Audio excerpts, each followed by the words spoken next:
If there's one thing that drives me crazy, it is listening to people talk about how badass they are when they've done nothing.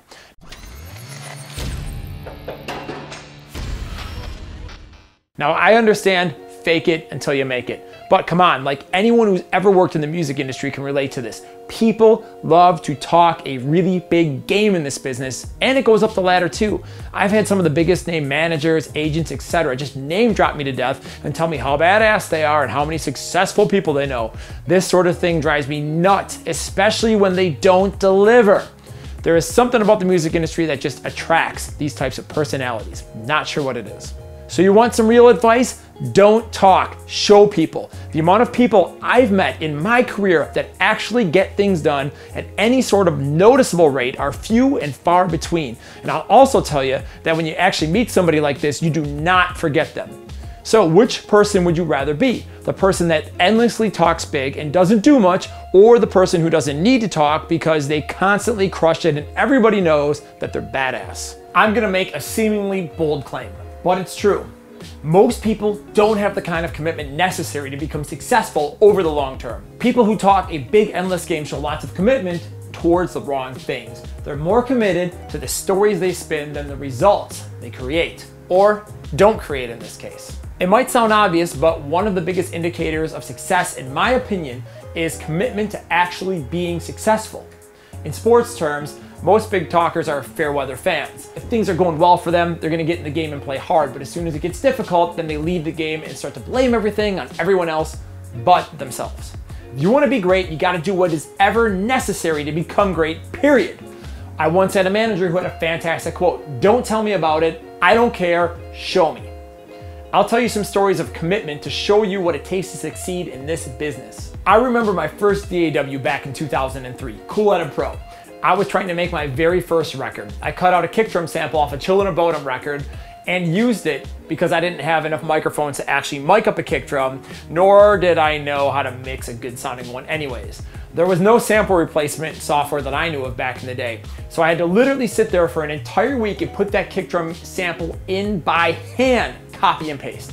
It sucked. This record had 11,643 kick drum hits in it. 11,643 freaking kick drums. It was terrible, but this is what I had to do to succeed. And that record sounded better than what a lot of local studios were putting out at the time, and it got me a ton of clients. I put the kick drums in by hand for a few more records until I discovered Drumagog.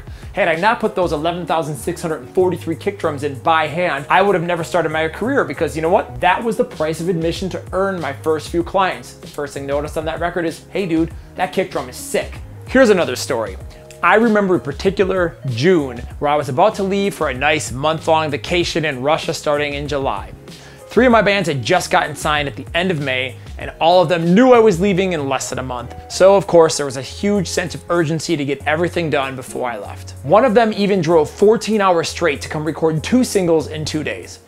Then, for the second band, I had to make an entire major label record in 11 days. No stress, right?